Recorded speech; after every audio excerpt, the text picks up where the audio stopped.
Welcome back to the Flashing Badger podcast. My name is Gordon. I'm joined by Mike, Fitz, and Wegs. And you have joined us at episode 2 of Mothership, playing the module called Dead Weight. Flashing Badger,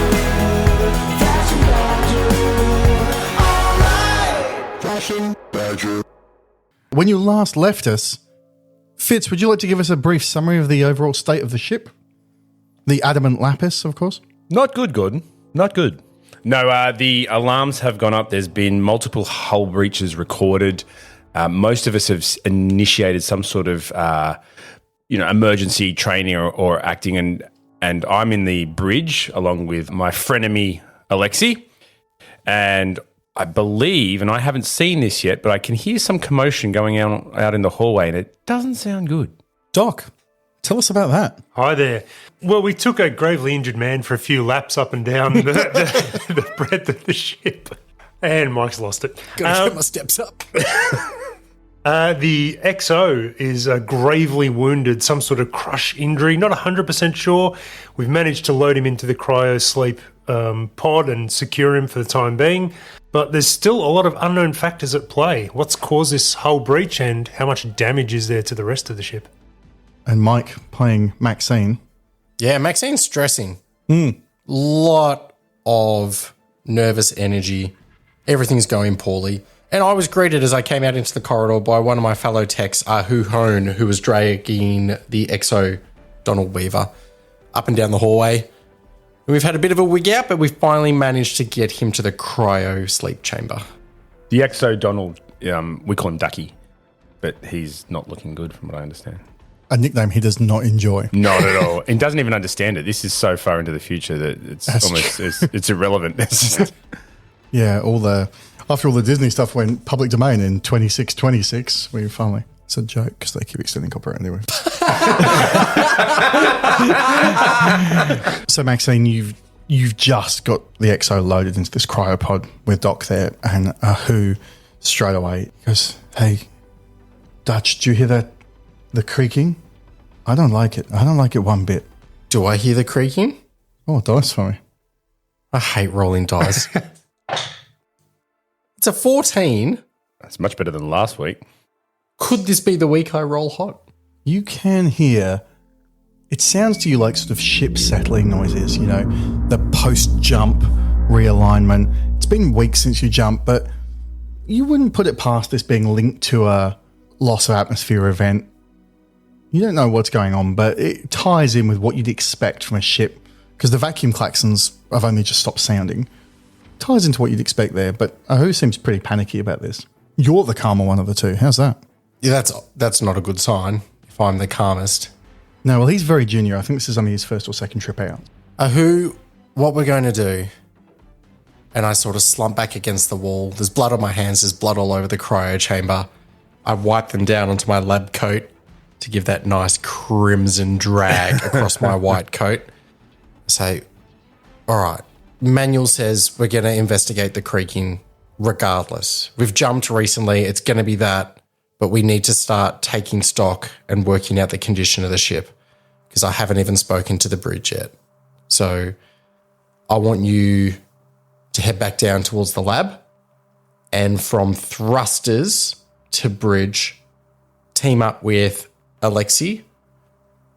No, Alexi is in Alexi's the bridge. on the bridge at the moment. Yeah. So pair up with Sarah Trent, our other tech. One go port, one go starboard, and start a full scan. Report to me as you go. Okay.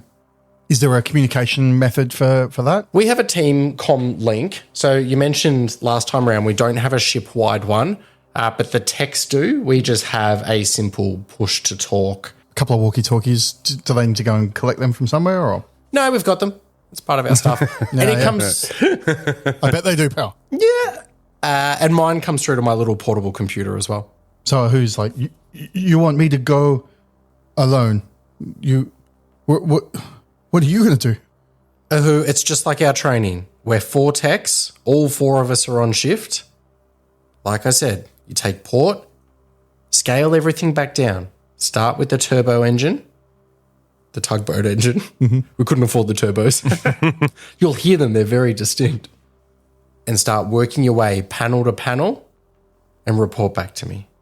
And you see him look at Doc wearing a sort of like a vac suit, look at him up and down and look down at himself. And he's like, I'll go now. And the look in my eye isn't even certainty, like I know what's happening and he's frustrating me. There's panic in my eyes as well.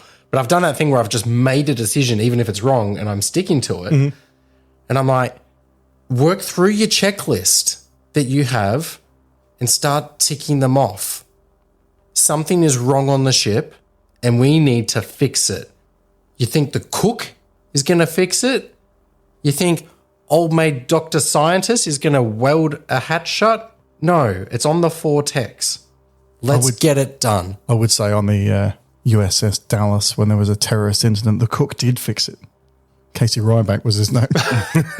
Wasn't it the Missouri? I didn't remember the name of the ship, after I knew it was some city. You want to just under siege law. And then there was a train. Ahu, I can sense Ahu's, struggling. So I sort of put my arm around his shoulder and go, come on, I'm going down to the lab to check. I'll get you started. Because I can see you're not getting through to him. So I'm like, come on, Ahu. And I can see you're not part of the technician team. I'm just setting him off. I'm helping him get going. You're prescribing him down the hallway. First take 3 of these, then 3 of these, then all of these. Put a work cover claim in about your boss. Have you heard? Does Doc outrank Maxine on this Docs ship? are often outside the rank structure, aren't they? Yeah, I don't know. Or he's probably done like some knife and fork course and he's a major. Yeah. But they don't actually get him to make any decisions. Yeah. Honorary title at best. Maxine is not. Maxine's a real white collar engineer type who is slightly detached from the blue collar guys who work in engineering. She is not a grease to the elbows. She's sort of a theoretical engineer. She's very good at these things. So there's probably a respect gap there between the crew and Maxine. They kind of see her as more of a suit than an actual worker. Doc is known to be a full suit, full tech guy, full white collar, full too smart for us down in the trenches. So they probably go to him, but he's never one of them. He's never going to be. Yeah, okay. Cal is far more up their alley. No, I can just see the frustration that Max is trying to get Ahu just to do his job. He just needs to be task focused. Did you call me Max? Did I say Dutch? Like it's my nickname? Because I've got a nickname. It's DD. the Netherlander from memory. Double Dutch. Oh, triple Dutch. You got you. Come on, Dutchy gave you an order. What's your name? Ahu. So I'm trying to get him started to keep him occupied because the last thing we need is an angry engineer. Right, so the two of you move off down towards the back end of the ship along the port corridor. Now they've left. Dutch, what are you doing? The containment breach, was it broadcast? Because I know that our pilot, Cal, is aware that it is mess hall, food storage, container A, locations like that. I'm not aware of that information. That came up on your diagnostic screen before, but it's not been broadcast to everyone that that's where the locations are. It's just that there's a vacuum breach. But you've seen that on your screen. Okay, well, if I know that information, my goal was to make my way to the bridge now to establish the command structure in place. So leaving this area where cryo and that is, I'm actually going to look back up the hallway, back past the dorms, and just visibly take a look at food storage. I can't see to container A, but I can see probably kitchen, food storage, that sort of area. Mm-hmm. So the passageway, on your right-hand side facing that way would be the exterior hull of the ship, and on the left-hand side is the internal wall to food storage and the kitchen and all that, and the dorms. And it looks fine to you. The skin's intact. There's no sort of whistling or hissing. There's no displacement of objects. You passed up and down that hallway with the XO before, and there's nothing. There's nothing of note there. Well, Maxine, as you mentioned, she's more theoretical, and I see her as a team leader. Mm-hmm. That she's great at. Give her a group of people and she will accomplish a task. Get her to do it on her own and it'll take longer and have more mistakes. So she's still nervous. She's rattled. She looks down towards it and decides she's not even going to try and attempt that problem. And she's going to find a way out of it. And so she turns the other direction and heads towards the bridge. Great. Cal, you're on the bridge when the door hisses open and Maxine comes in. Now, is this the kind of boat that... I know we're not the most advanced ship in the fleet. But is this the kind of one that has almost an AI interaction type? If I can ask loudly, No, not in the slightest. This is real. So it can't talk to Mothership me. is the real 70s cassette future. You have to autopilot tapes get programmed on one machine, and then the cassette gets put in the ship flight computer. This is a real Nice. This is real old school stuff here. Excellent. Like the 70s view of the future is where we're at. And we're a cargo hauler, so we don't get any of the trimmings. You're run by a private company that's running a whole fleet of these. They're trying to maximize profit margins. You haven't got any of the mod cons.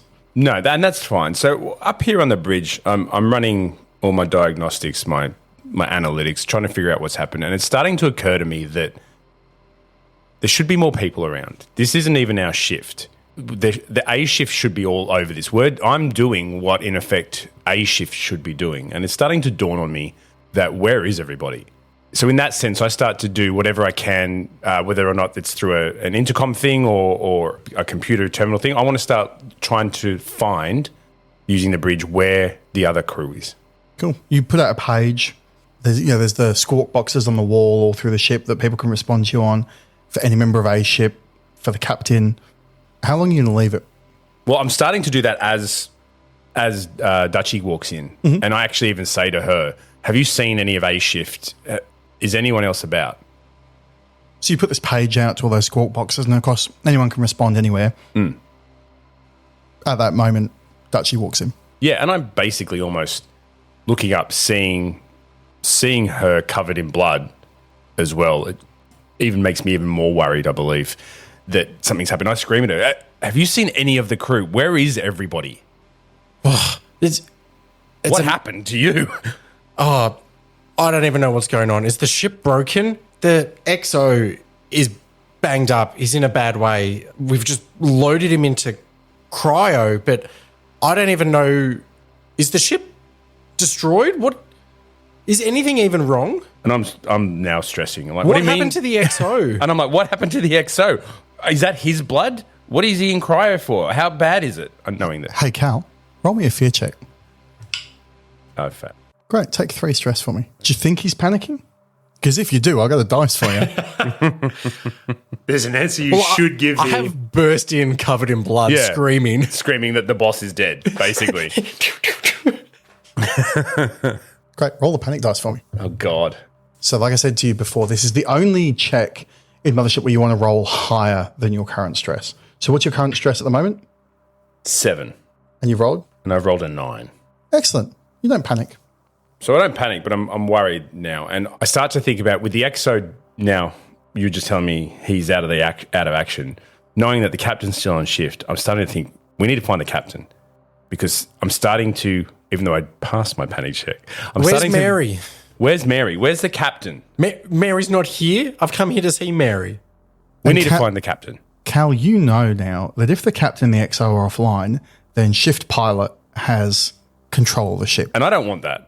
No. At all. That's what's causing me concern. You're ready to drag the XO out of cryo. Pretty much. I've been around these boats long enough to know that I don't want to take responsibility for anything. I'm not that much of a company man. I know how these things are, and if it goes poorly, I know who gets the blood. Have you not seen Mary? I just said that. I don't know where the captain is. We need to go find her. The dorms are cleared. There's no one else in the dormitory.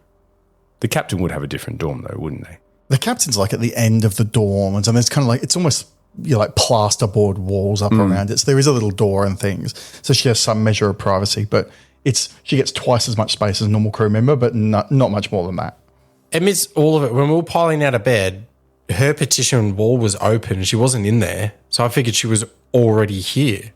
Yeah, it's like one of those accordion walls that kind of folds back out the way, and it was empty. And that's what I figured too. So it occurs to me that the priority now in reality should be trying to find the captain and trying to work out what has gone on here, because I'm starting to form the picture that perhaps this isn't a gremlin in the fuse box, and there's something might have happened with the ship listing like it did, with hull breaches like it is. I'm starting to form the opinion that perhaps something has actually struck us. All your long-range scanners show it's clear. There's no micrometeorites, there's no asteroids, there's no planetary bodies, there's nothing. Like this is, it would take a force of effort for this ship to collide with something now. you're in deep space. So it's certainly within the parameters where you can leave the autopilot on. And there is supposed to be that collision detection system that will warn you before stuff hits. I turn to Cal, page the ship for Mary to get to the bridge. I'll go look for her. And I pull like my little lanyard security swipe card on my chest just to sort of signify I'm going to go start searching for her. So, Cal, are you going to stay on the bridge? You put this call out, but are you going to stay on the bridge or are you going to follow? No, Dutch I know the procedures is that if I put that call out, it should have been responded to by now. And I'm sort of almost panicking a little bit, but ignoring Maxine to a degree because I don't respect her, like you said. She's outside the normal grunt, people. I've been on these boats long enough to know that we run the ship. They're just along for the ride doing whatever it is they do. And whilst she may have sort of authority, I'm not particularly willing to sort of cede to it. But I do agree with her that we need to go find the captain. So I said, all right, let's go. And on the way out, I also grab a suit that's still hanging in the suit bin, and I almost roughly shove it into her chest and go, take that bloodstone thing off and put this on. And I pass her and head out into the hallway down past cryosleep. You're running out as a pair. I try and do it on the move, and I quickly realise I can't, and I'm tripping trying to get one over. on. So you're walking up the corridor quickly as I'm trying to scramble it And I on. imagine those emergency vac suits have the sort of, they just cover over your shoes as well. Yeah, so the grip yeah. on them, it's got the textured, rubbery sole, but it's Like probably slippy pretty socks. poor. Is Alexi with us? Alexis was on the bridge with you. He can Yeah. certainly come with you if you'd like. Yeah, I think he should come with us as well. And you've gone with Ahu, haven't Yeah. you? So you're making your way down to So the we've rear got of the other ship. tech, Alexi. Yeah, Sure. So the three of us, Dutch, myself, and Alexia. Have you brought Your a meat mortal shield? enemy. What are you talking about? Alexis like, well, Cal, I'm not going to wait on bridge here on my own. Oh, no, I'm too scared. A pilot has to push all these buttons for me with your clever. I'll be too frightened on bridge on my own. I better come with you. I like Alexi. I like Alexia already. And we make our way to the back of the ship down the port side. So you make your port side run. You go past the door to cryosleep. You come to the door to the dorms. You're still proceeding aft? Yeah, still proceeding after. From my map here, looking at it, I believe we come across the kitchen is also pretty much the next. Cal, I've already been down the port side and I got down to the containers and Ahu had come from the back. If he'd seen the captain, he would have told me we may as well do starboard side. And weren't all your sensors going off saying there was problems with the kitchen and the mess hall? So the sensors originally from said that we mess hall and food storage had lost, as well as a container which is on the starboard side. So mess hall and a container are both on starboard side. Yeah, we may as well look over there. Like I've seen Go towards the hull breaches. I've seen most of port side. Well, we're looking for the captain. Yeah. So why wouldn't we? I think we should go port side and start looking for the captain down towards team lab like you were going to go originally.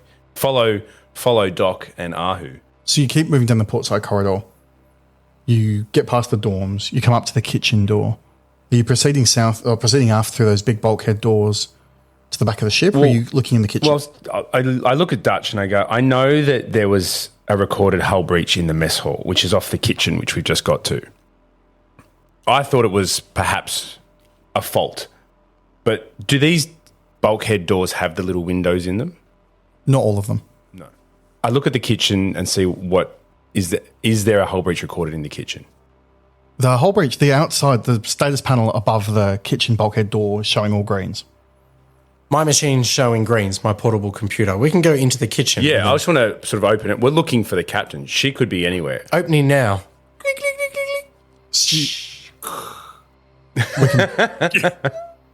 You open the door to the kitchen, slides open, and it's industrial kitchen, metal surfaces everywhere.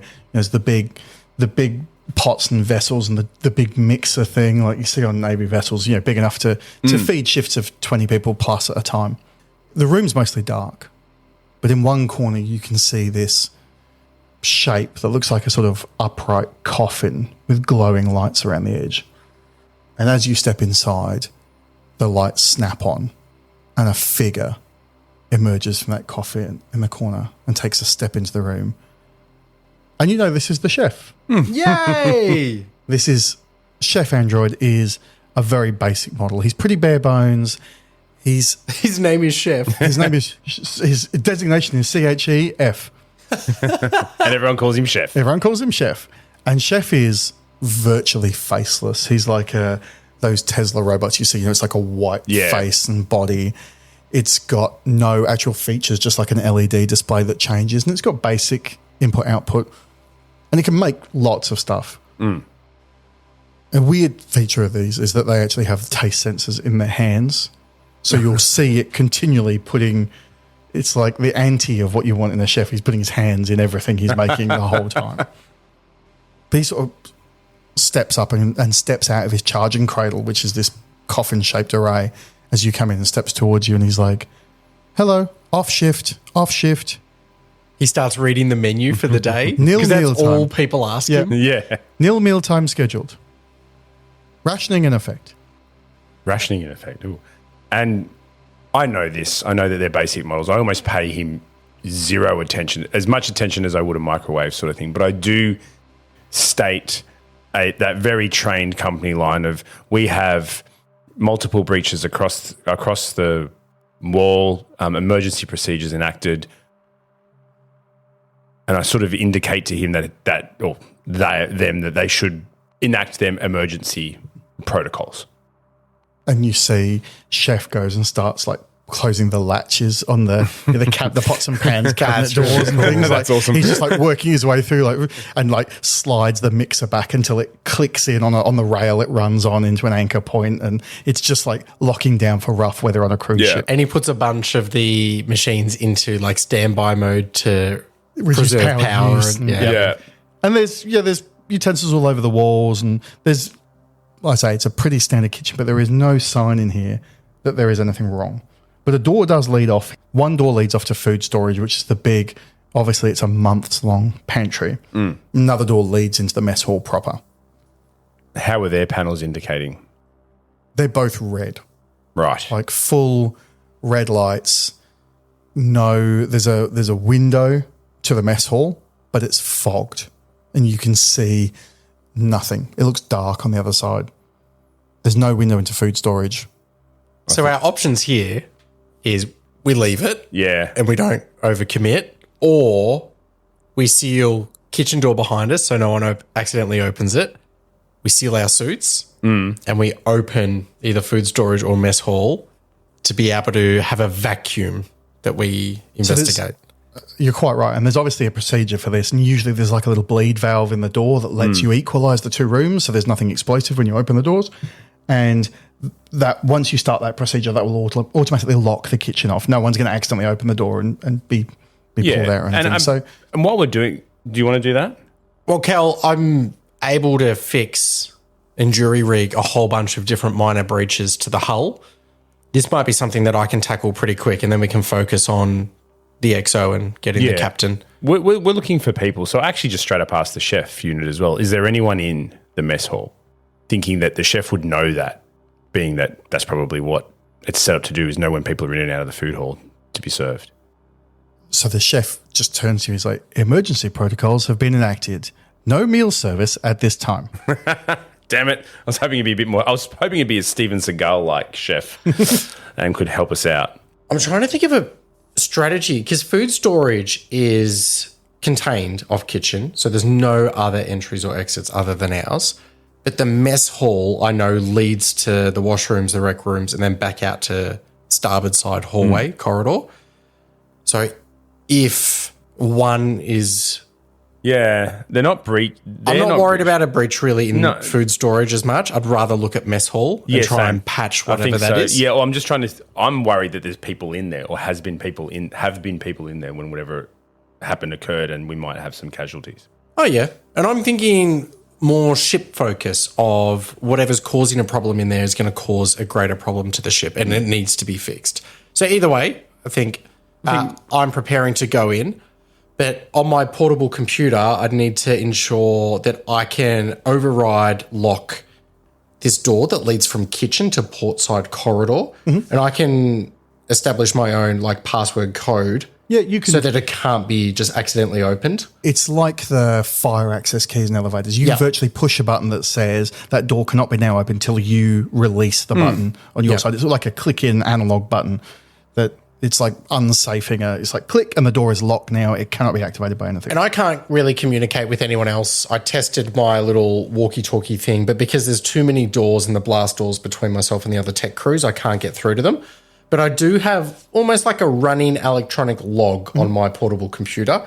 And so before I do some of these things, I just update the log. There's a few basic push button commands that I can say, like location, mess hall, reason, searching for breach. It's a proper black and green monochrome screen, and it's got like the full Makes the little sounds.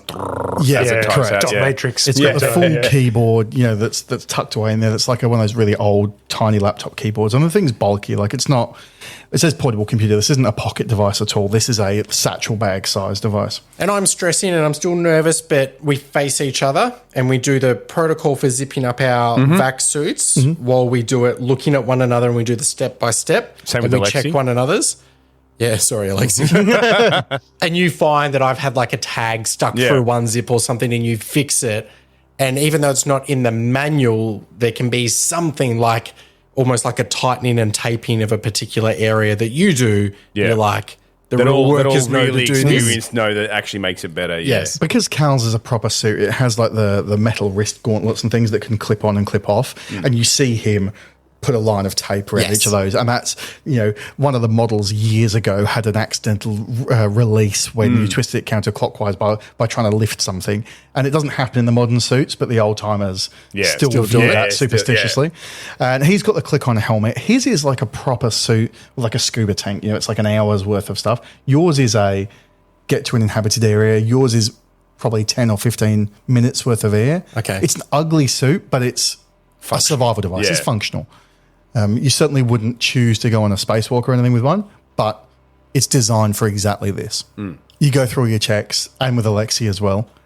Alexi's like sort of looks at you through he pushes his crinkly plastic faceplate to yours. He's like, "Hey, Dutch, you're good. You're going to be good. It's okay. It's just vacuum. Remember, it's you do this all time. It's You fine." look like you have problem. You remember when we do training in pool? No, you probably don't do that because you're a rich girl. We have to do that.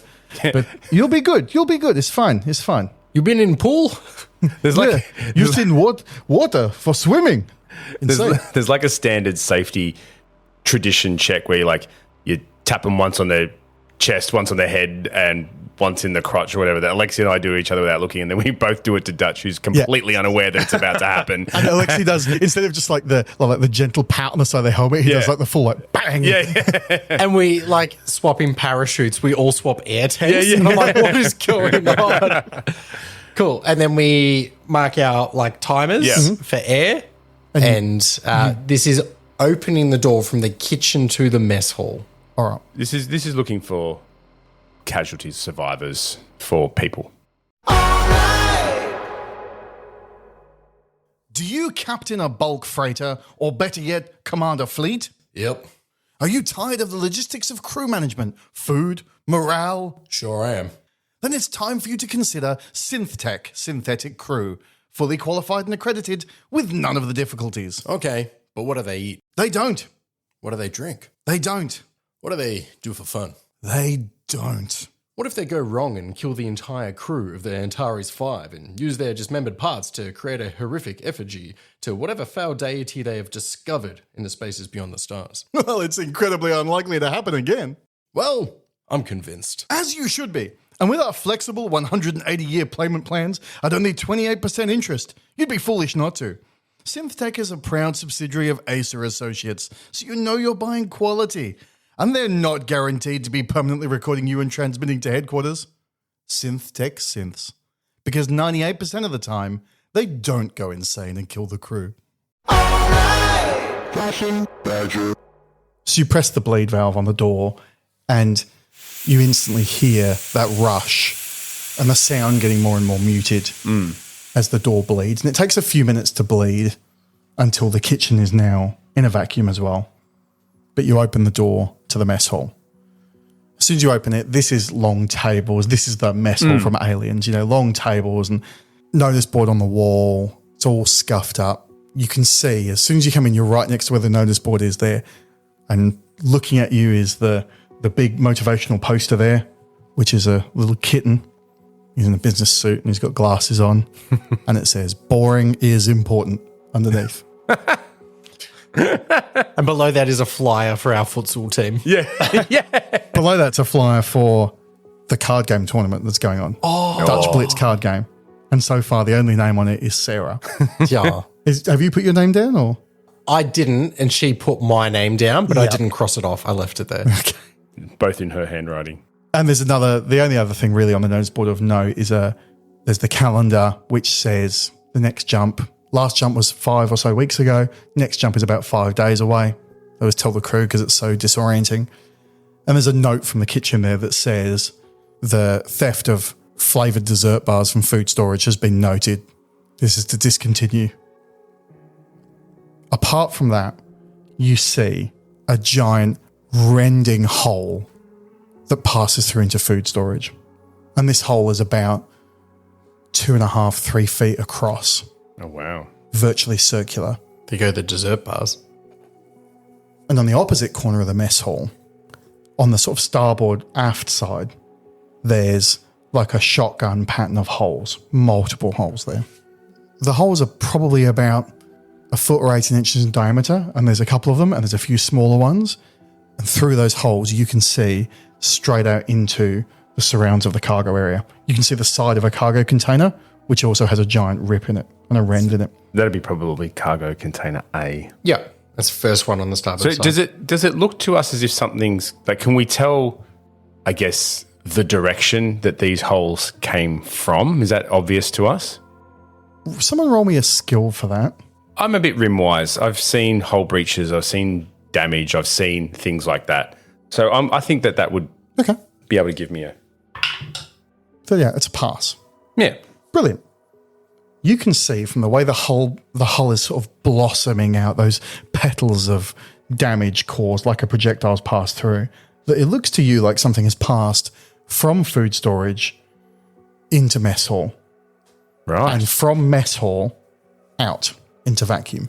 Okay. And then you can't see in great detail because it's dark and everything, but it looks to you like the side of cargo container A is the same, where it's been the recipient of damage going in that direction. So going towards the starboard aft of the ship. Can I take a engineering mechanical mindset to this and just try and gauge whether this is repairable by what I know is on the ship, or am I looking at this just going, this is beyond engineering repair? This is salvageable. This is a hull patch job could be done here, but obviously it would require cutting of the sharp edges of the holes and plates being put in. This is a multi-man, multi-hour job. This is not something that's going to get done with a slap-on patch. You know, slap-on patches cover everything up to the diameter of a Coke can, but beyond that, this is a big job where you have to have overlapping plates and you'll have to have some kind of support mechanism for them because of the intense pressure they're going to have to deal with. With your team here, this is going to be a few hours long of a job, but the ship would be heading for a dock, but it would be space-worthy. Okay. And my understanding is the area I probably want to be patching is what leads from mess hall to the container storage vacuum space. Mm-hmm.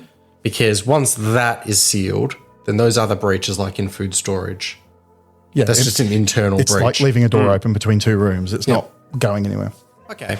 Well, I wouldn't even attempt to start on this now. No. For me, I'm trying to assess all of the problems and then I'll triage them. I've at least got my wits about me enough to do that. So I'm not fixated on going hands-on with that. Mm-hmm.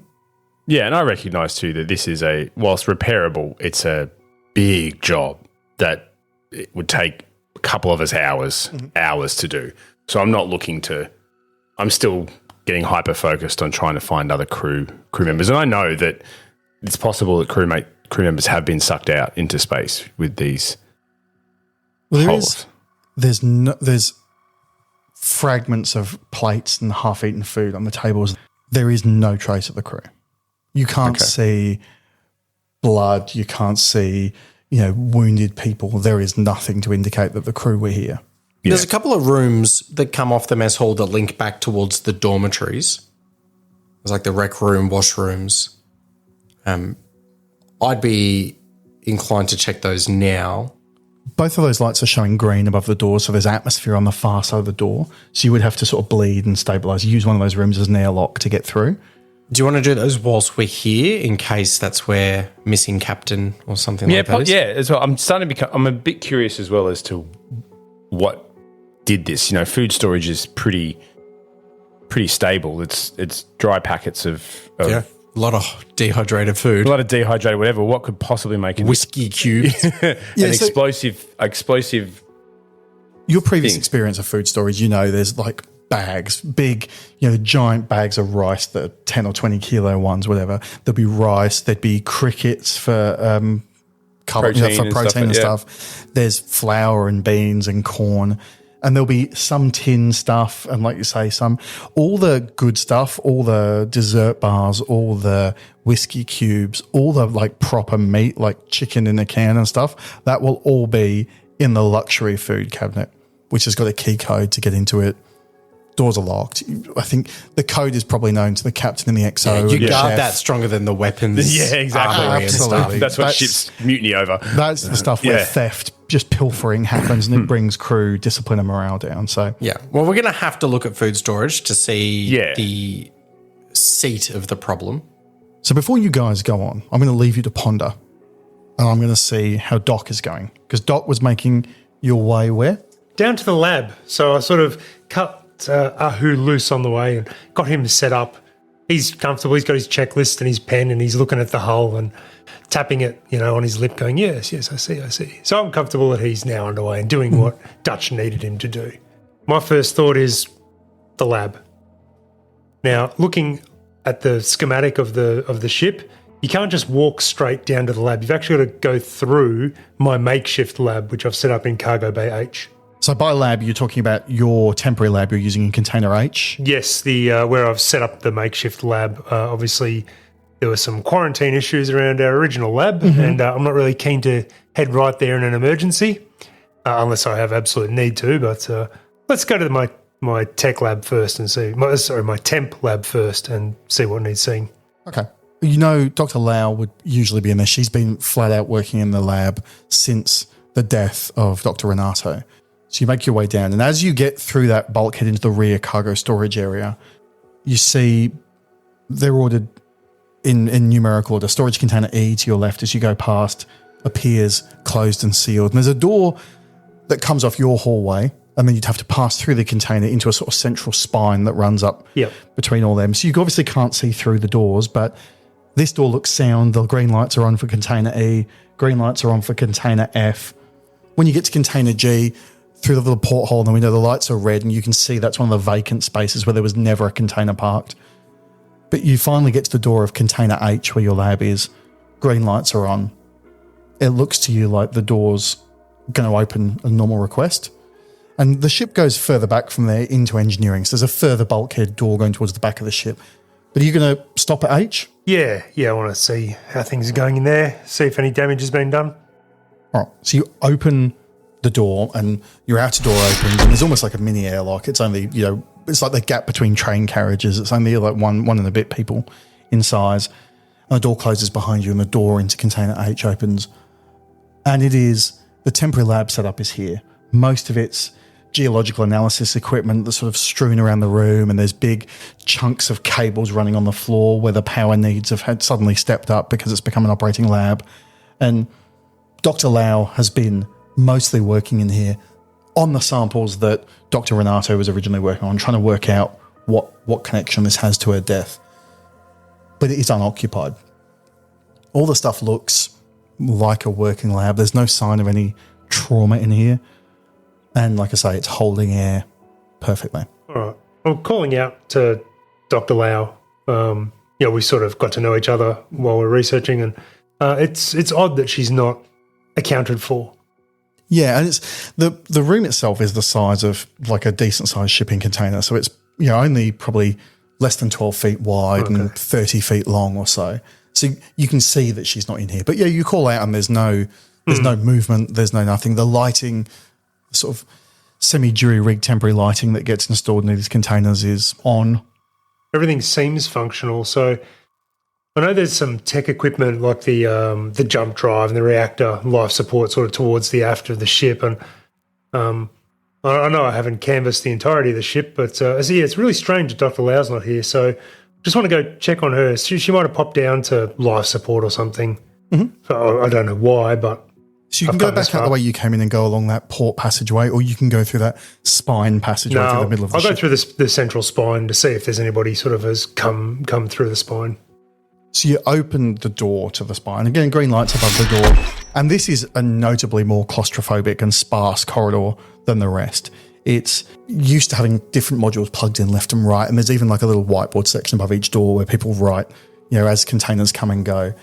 And it's mud tramped and things where people who have been working planet side or things would come up and through. And this is just like an industrial lived in space. But you can look left and right and the lights click on as you go in and there is no one to be seen. The corridor is only 2 people or so wide. Usually any cargo that needs to get brought in gets done the other way. But you can see the door up the front, the corridor splits off into the containers, A&E and B and F and so on the way down. There's no door heading towards the front of the ship, but there is a door that heads through the back of the ship straight into the reactor compartment. Yeah, I'm going to head there. So through the reactor, I know I can get to the gravity and jump drive and life support systems. So, yep, straight into the reactor room. You don't want to head towards that container that has all life rafts and gold and and safety equipment and spacesuits and all that. An entire spare ship. Yeah. You don't want to go to that one, With the autopilot to take you to a non-extradition country. Exactly. Just before I hit the reactor, I stop and I think, what would Cal do? Yeah, no, I'm going to go check out the reactor room and then branch off from there. You get there and green lights above the door. There's the signs, the signs that always give you a little heart flutter. There's the big radiation warning sign and, requirements of all the different wash-off procedures and the radiation leak procedures and things, just as the door slides open. Directly inside, on your left, as soon as you go in, is a cabinet with space for a hazard suit. The cabinet's empty. The door's ajar. The cabinet's the hazard suit inside is gone. Next to that, there's a clock and there's a Geiger counter, and the Geiger counter is just continually doing this clicking. You know, just from your science experience, that if it's completely silent, you've got a big problem. If it's ticking very rapidly, you've got a big problem. But you would put this as like background reactor compartment stuff. People work their whole careers in here without major risk issues. It's ticking away.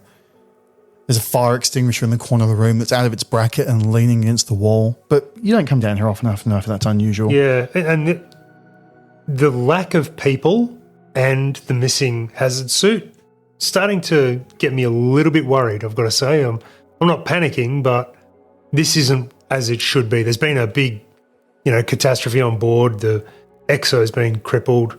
There's people unaccounted for. There's, hull breaches. Why are we not doing more diagnostic sort of work on making sure that everything's okay? So I call out Dr. Lau. I'm trying to find somebody, anybody.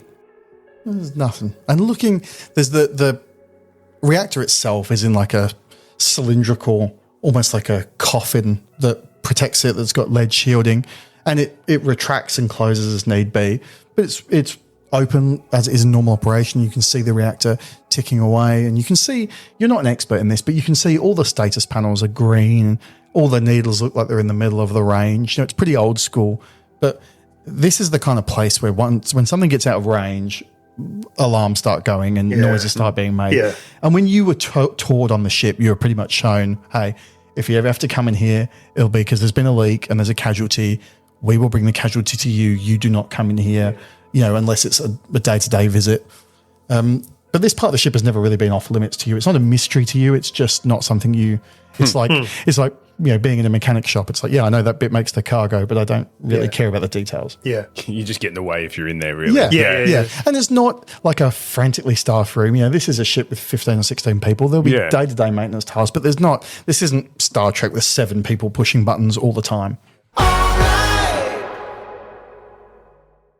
Coming soon from the makers of singularity-based faster-than-light travel and the statistically certain Boltzmann brain comes an all-new product based in existential horror. Blasphemous hubris, if you will, in the face of a blind idiot god. It's quantum immortality. You'll live. Nothing will end, ever. Split timelines. No escape, no peace, no rest. Your body and your soul will fade into oblivion, but your mind will linger long after the heat death of the universe, when even time and space itself have ceased to have any real meaning. Quantum immortality. Why die when you can suffer forever and ever and ever? Caution, Badger. Well, I'll move on from the reactor through the gravity center and then into the life support room. Okay. When you step out of the reactor door, the door to gravity is green light. You note the temperature drops 4 or 5 degrees as soon as you leave the reactor room. It's been sort of this growing uncomfortable warmness in there that you always associate with the space, just enough that the sweat sort of beads up to your skin without actually making you sweat. But you open the door into gravity, and as soon as the door is in, there's this like purring noise, this continual just which is the background noise. You've heard it every time you've been in here. It's however the magic of the gravity coils works. The gentle hum of gravity. Correct. I hear it all day. It's the gravity coils ticking in, but it does make it's like being on an airliner. There's just enough noise that it makes you feel off equilibrium, but without being actively damaging. And inside there's the gravity generator there, and you know that this is some piece of magic that uses gravity coils. You know, though, that it is pretty good about balancing gravity across rooms, and there's lights in the yellow now where it's clearly been struggling, and it usually will cut gravity in breach rooms. One of the screens has the dot matrix screen printout that says alert gravitational anomaly, container storage B, and that appears offline. And from what you can see, food storage is offline. And it looks like mess hall, the system is fighting to keep online, but shouldn't be online, if that makes sense. Shouldn't be offline. It shouldn't be online. Usually the system will cut rooms that are breached because it assumes that no one's going to be in there. So it's to save power. We're about to lose gravity fits. I was about to say he doesn't know where we doesn't are. know. He doesn't know. In the back of my mind, I'm familiar with that concept of it automatically shutting off gravity, but the last thing I want to do is go and start mucking with the system. That's not my primary role. So even though I notice the anomaly, I'm not going to do anything really about it. But given how close storage container B is, I sort of want to check that out. That's piqued my interest. You do also see when you get to this panel and you're looking at the screen more closely, you see sort of tucked down the side, not hidden, but just next to the panel out the way is a hazard suit that's been sort of disrobed there, and it's sat, the feet are of the heaviest part, so they're sort of sat on the deck, and it's kind of crumpled on top of there like it's just been dumped. And there's like a toolbox that's sat there next to it, and there is the remains of what looks like the very end of a sandwich, an unwashed mug. There's not even remnant in it. This is noticeably out of place. Like the reactor room was spick and span. It was as it should be. This doesn't sit well with me. This is too strange for me to just bypass, even though I'm heading back to storage crate B. So I'll have a closer look at the mug and this disposed food and the hazard suit.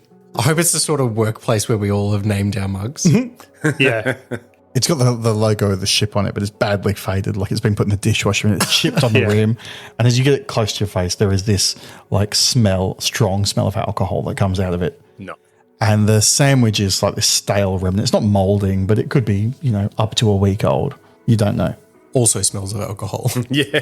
It's the old rum sandwich. Is this the hazard suit that had come out of that locker in the reactor? Is there a way to tell? Or No, you think it's it's the same type and the standard ship issue one, so it wouldn't surprise you. Yeah. It's all very strange, but it doesn't seem to be needing too much further attention right now. My primary concern is finding where everybody's supposed to be. Mm-hmm.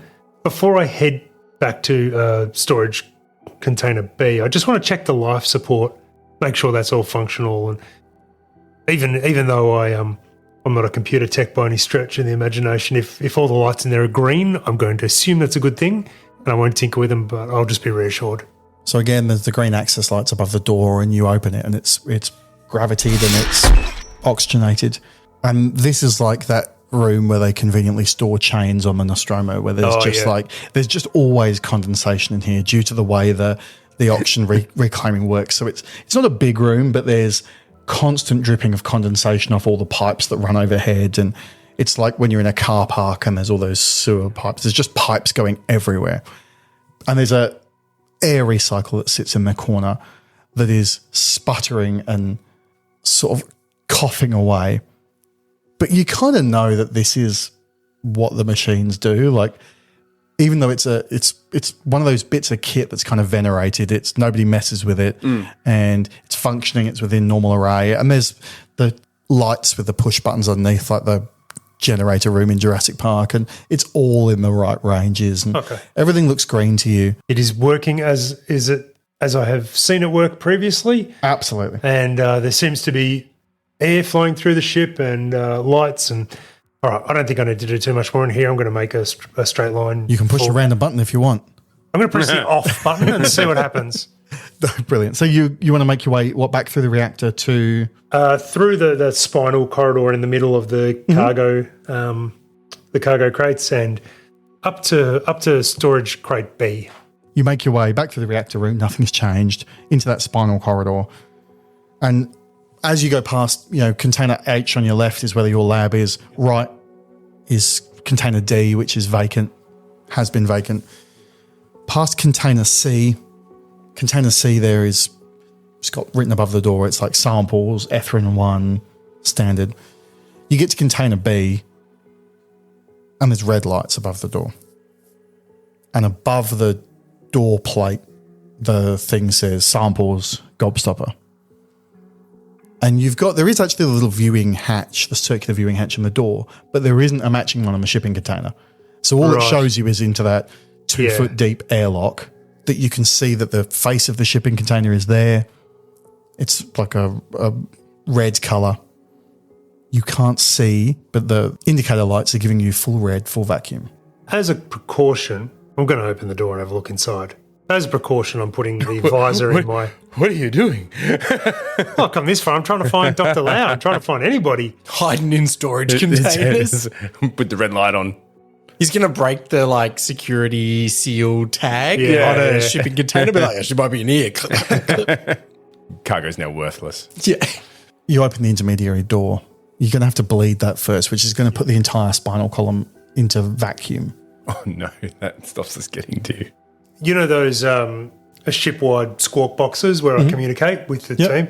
One of those nearby? Yeah. Yeah, there's one just between A and B. Okay. And there's one down in the reactor room. I'm going to try and get in touch with these two, just to let them know what the situation is. So you two have made your way into the washrooms. Yep. I'll cut back away from you for a sec, Doc. So Cal and Dutch, you've made your way into the washrooms. You've had to bleed the mess hall. You've gone into the washrooms. And as soon as that door bleeds, you feel your feet lift from the deck. You feel that you're in microgravity. And I know, Cal, especially, you're very experienced in microgravity. This isn't a problem for you. Door to the washroom opens. Dutch, as you turn around, you have this surreal moment of looking through the hole that leads out through the wall of the mess hall, and everything on the mess hall table is just slowly starting to lift up. Cool. And you feel your own weight go. Is that disorienting for you? Or is this something you're I grew experienced up with? on the belt, so I know a little about low gravity and moving around. I've certainly traveled a lot to big corporations where I'm not experiencing that. So this suddenly drags me back to my youth. Yeah. But I'm imagining it was one of those things you grew up walking and gliding in micro G, so you probably know your way. All right. So I think, as far as I'm concerned, for neither of you, this presents a particular point of fear or concern. But you make your way into the washrooms, and the washrooms inside are pretty decently sized, and there's showers and toilet cubicles. They are all just perfect. Like, they're really lovely, well maintained, well kept. One of them, when you first go in, not far from the door, has got like 25 different kinds of like soaps and shampoos. And someone has like a real collection of there, which are now, they're just gradually starting to lift as the ship is moving. there's soap. You can tell one of these must have been ruptured somewhere because there is now like gloops of soap and body wash that is spreading across the entire room. There's a couple of washing machines and dryers in the corner as well, and one of them you can see is closed with what looks like clothes inside, but the other one's empty and the door's open. There's nothing, there's no blood, there's no damage. It looks to you like this room was sealed and gravitied until you open the hull, open the door, sorry. There's no indication that, apart from someone's got a fondness for different flavoured bath soaps. Yeah. So you can certainly close that door to the mess hall and repressurize. This room will automatically repressurize once it's sealed. So you can do that if you want. I sort of communicate with you that I do feel that by going forward rather than back, we're just depressurizing rooms along the way. Like I feel, why don't we check the rec room rather than go back through? Yeah, we're looking for people. Yeah. There's no one in this room. No. Where do you want to check next? Go back and go check the rec room. Yeah.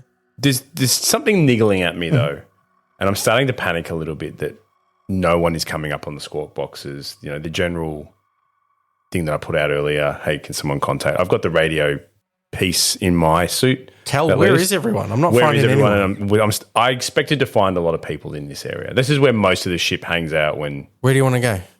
Something niggling at me is I do want to check, and I don't imagine there'd be too many security protocols on it, is just the last door entry logs about who entered the food storage. Because I can't shake the feeling that whatever's happened to the ship has originated in food storage. That's where my thoughts are right now. I don't know anything that Doc's got going on or anything like that. So you'd have to get that from the bridge. I can't do it from that. No, and that's fine. So that being said, I know that now. It's in the back of my mind to maybe do a bit later. I think we check the rec room. Mm-hmm. So you're back into mess hall, ceiling washroom behind you, and then going into rec room. We hear all the salts, all the bath. But they're falling in different stalls. So whoever's one that was, they just lost half their fancy soaps. Yeah. Again, you bleed the door, you open the door, and this is almost like a 1970s den. It's like you half picture this being wood panelled and shag carpeted. There's all posters for all kinds of different stuff all over, like popular bands and movies and holovids and all that stuff. There's a collection of board games in the corner. Lids are slowly starting to separate. No, pieces. You can have chess pieces everywhere. There's a television and a video player like in the corner, or like a mag tape player. A Pong game. The controllers are slightly. Nothing else that you can see that's out of place here. The pinball machine in the corner is the Galaxy one from like the Windows. I checked that my high school is still recorded on there. Just to make sure. How am I looking for time on my suit and my air? Because I'm tipping I've burnt through a bit of it. You've used about 10 minutes. You'll need to get your suit into an atmosphere where it can replenish now, but it'll harvest when it's in an environment. Yeah. So you'll get it for 15 minutes sort of runs, but you're probably 2/3 of the way through the supply now. I don't think, we're not tipping chairs and looking in cupboards and that. We're sticking our head in to see if there's people in here. We're doing almost a safety sweep. The second we go in there and notice that there's nothing obviously in there, we seal the door back up behind us. No one's in the rec room. Exactly. And I think we then look towards going back maybe to starboard.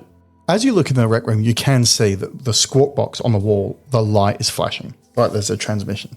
But obviously, it's in vacuum. You can't hear any of it. We can either do food storage now, or we can jump back out and you can do the Vox box. Yeah, I want to hear that Vox box. I mean, could we seal the rec room door behind us and get the Vox box? Is that quicker? You can do that. Yeah. Do it, Kel. Do it.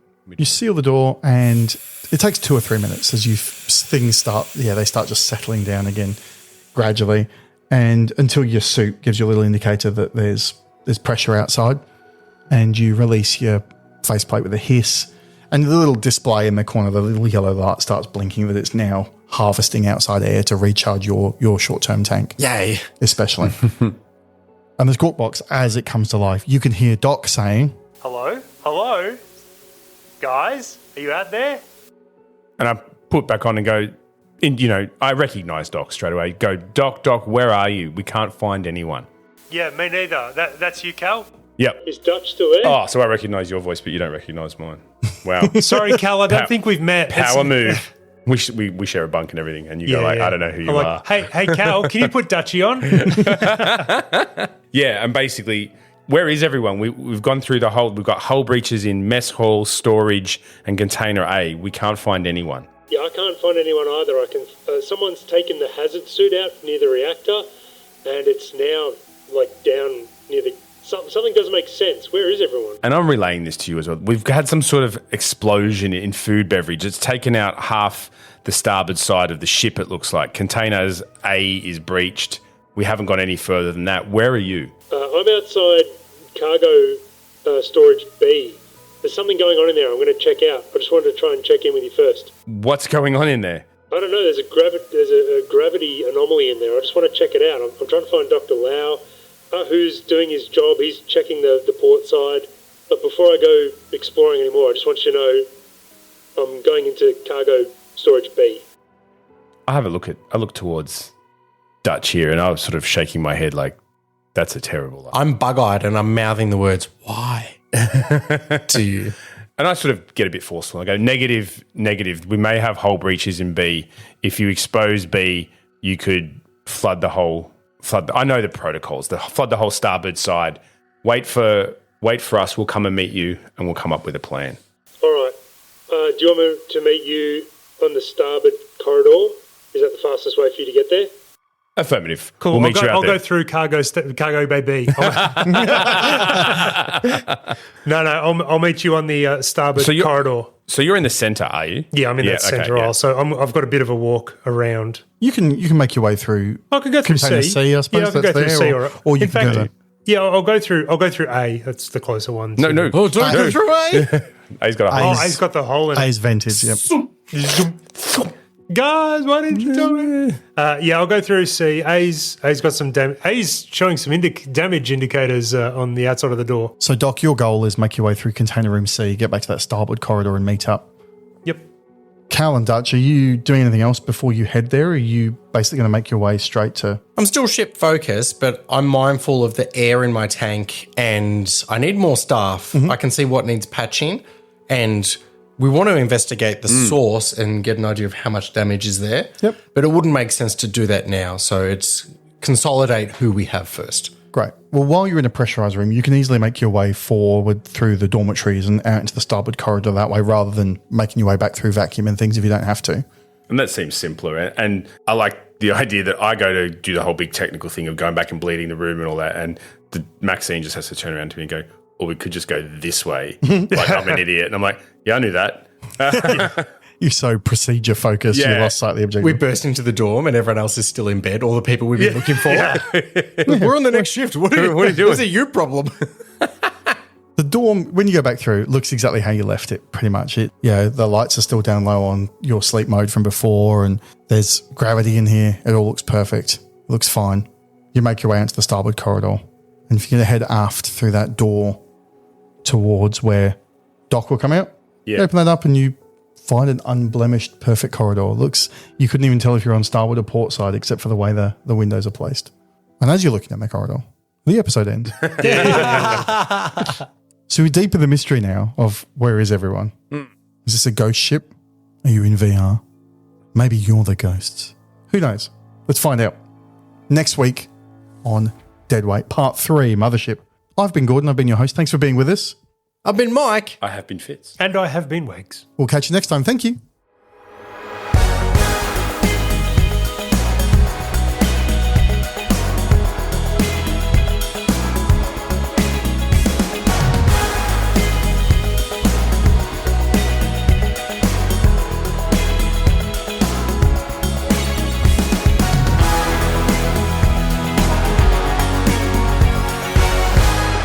Flashing Badger.